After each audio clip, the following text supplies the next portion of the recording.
2.10. We're into our alternative medium process.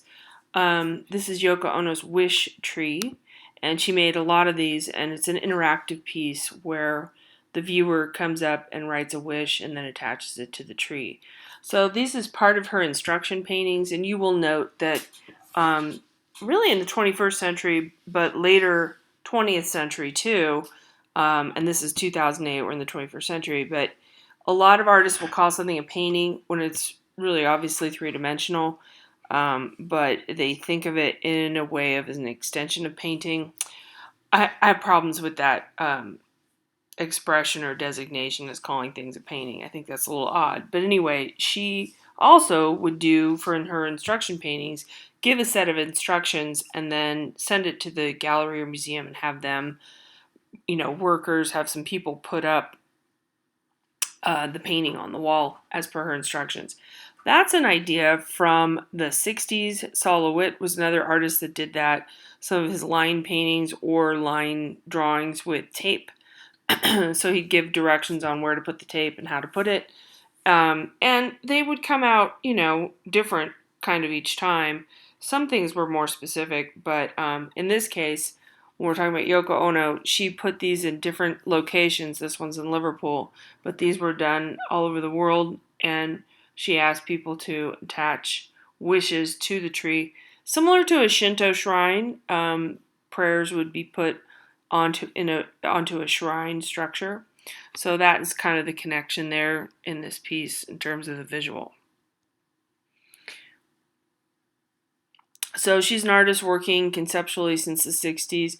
If you ever watch something really out there, her videos are really quite wild. She voices the sound of a fly walking on her body. So it's kind of, they're really wild. She does some really kind of inventive and strange things. So this is an interactive piece. So performance art's our next segment, and so we get into things like video and performance. Now, video uses the same thing that film does, uses the same techniques or lighting perhaps or things like that, but the meaning and the intent is really different. So performance art, in the way that video and film are related, performance art is like acting, but it's not acting. In some cases it is, but it's certain things that would involve the body in motion.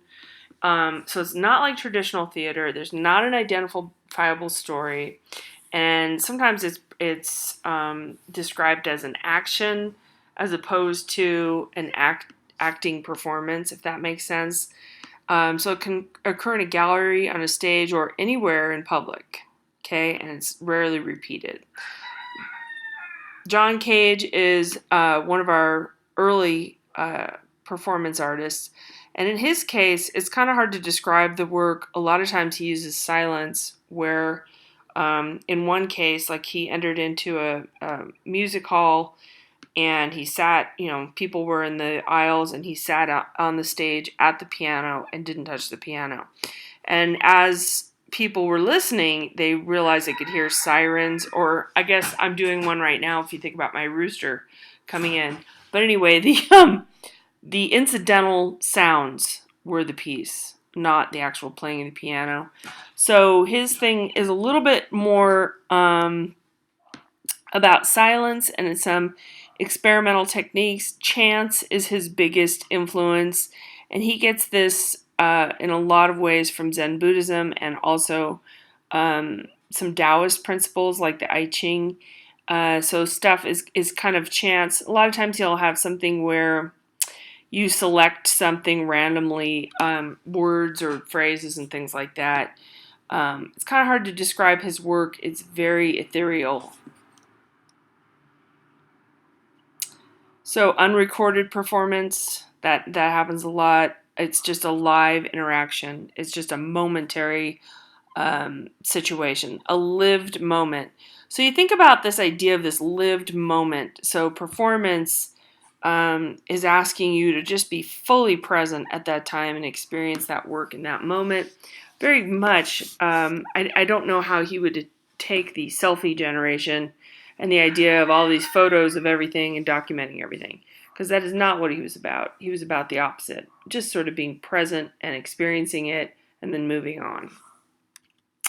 Okay, another artist in a similar intent, Beuys, German artist, and this is called Coyote, I Like America and America Likes Me, May of 1974.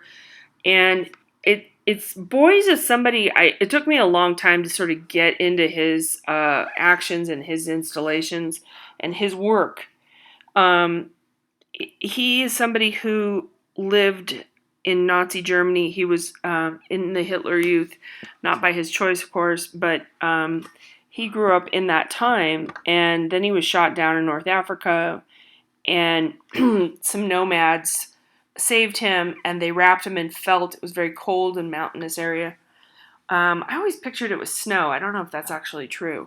But anyway, they wrapped him in felt, and so felt and fat and honey, beeswax, those are part of, actually I think more beeswax than honey, became part of his materials. In this case, he's wrapped in felt, so that's one of his materials that saved him once he got shot down. So he has this really intense relationship with felt. Now, the coyote is a live coyote, and he's pulling this felt piece away from him.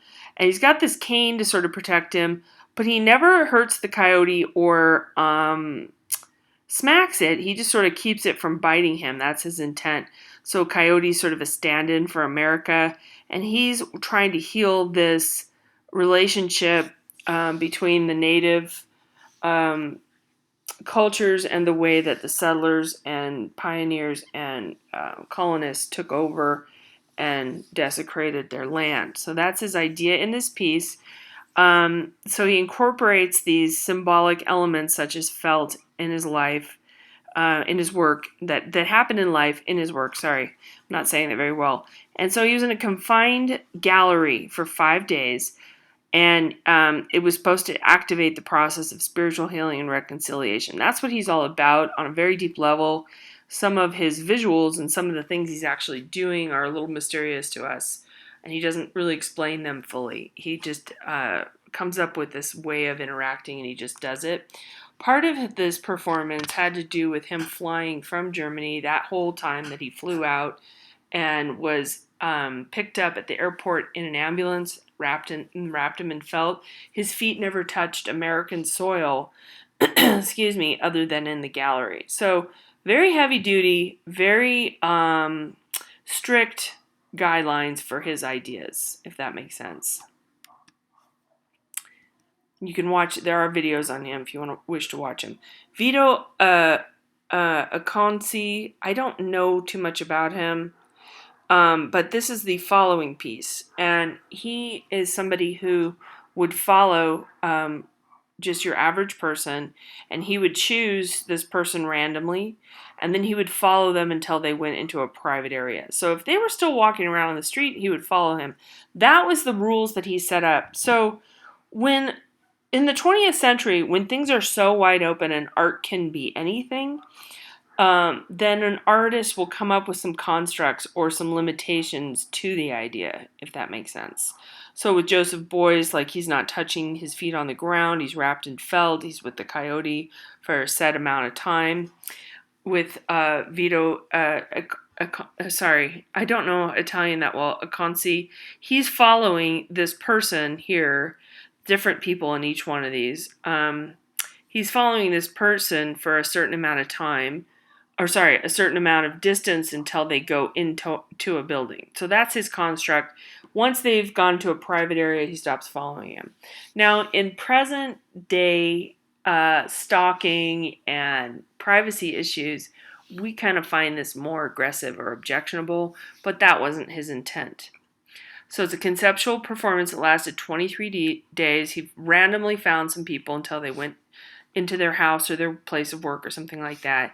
And then the exhibition just included documents and notes